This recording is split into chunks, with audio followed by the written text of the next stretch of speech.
এই মুহূর্তের সবথেকে বড় খবর, দিল্লি হাইকোর্টের বিচারপতির বাড়িতে আগুন। আর সেই আগুন নেভাতে গিয়ে একদম চোখ কপালে সেখানকার দমকল বাহিনীর। আগুন নিয়ন্ত্রণে আনার পর ভিতরে ঢুকে যখন তারা অনুসন্ধান করছিল যে আগুনের কোনো আর কোথাও কিছু থেকে গিয়েছে কিনা, তখন দেখা যায় যে বাড়ির ভেতরের একটি ঘর তখনও বন্ধ রয়েছে। আর সেই বন্ধ ঘর খুলতে গিয়েই সেখানেই আলাদিনের খাজানা খুঁজে পেয়েছে। দিল্লি হাইকোর্টের এক বিচারপতির বাড়ি থেকে বিপুল পরিমাণ অর্থ উদ্ধার হয়েছে। বিচারপতির সরকারি বাংলোর একটি ঘরে শুধুই নগদ টাকার সন্ধান মিলছে। প্রত্যক্ষদর্শীরা জানিয়েছেন, ব্যবসায়ী, শিল্পপতি, নেতা মন্ত্রীদের বাড়িতে অবশ্য এতদিন ইডি বা সিবিআই বা ট্যাক্স অফিসাররা তারা হানা দিলে যেমন ঘর ভর্তি নোটের বান্ডিল মেলে, এই বিচারপতির বাড়িতেও তেমনই বিপুল অর্থ মিলেছে, যার নজির প্রায় নেই বললেই চলে। ওই বিচারপতির নাম যশবন্ত ভার্মা। তার দিল্লির বাংলোয় মঙ্গলবার সকালে আগুন লাগে। দমকল আগুন নিয়ন্ত্রণে আনার পর ভিতরে ঢুকে অনুসন্ধানের নামে কোথাও আগুনের অস্তিত্ব আছে কিনা সেটা দেখার জন্য।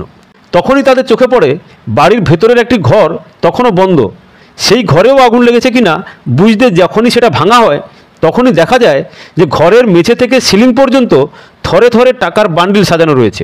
পুলিশ সূত্রের খবর, বিচারপতি ভার্মা এবং তার পরিবারের কেউ ওই সময় বাংলোয় ছিলেন না। বিচারপতি ছুটি নিয়ে সপরিবারে প্রয়াগরাজের বাড়িতে গিয়েছেন। 2021 পর্যন্ত তিনি এলাহাবাদ হাইকোর্টের বিচারপতি ছিলেন।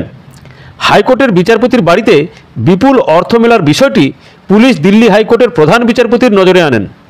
তিনি সঙ্গে সঙ্গে সেই খবর সুপ্রিম কোর্টের প্রধান বিচারপতি সঞ্জীব খান্নার কানে পৌঁছে দেন। প্রধান বিচারপতি সময় নষ্ট না করে সুপ্রিম কোর্টের বিচারপতিদের কলেজিয়ামের বৈঠক ডাকেন।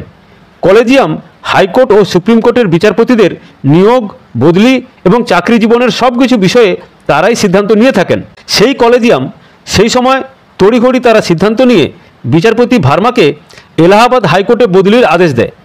কিন্তু বিচার বিভাগের লোকজন বদলিকে সাজা বলতে মানতে নারাজ। তাদের বক্তব্য, বিচারপতি ভার্মাকে পদত্যাগ করতে বলা হোক। তিনি রাজি না হলে তার বিরুদ্ধে ক্রিমিনাল কেস রুজু করে অন্তত সাসপেন্ড করা হোক। তারপর সংসদে ইমপিচ করে তাকে চাকরি থেকেই সরানো হোক।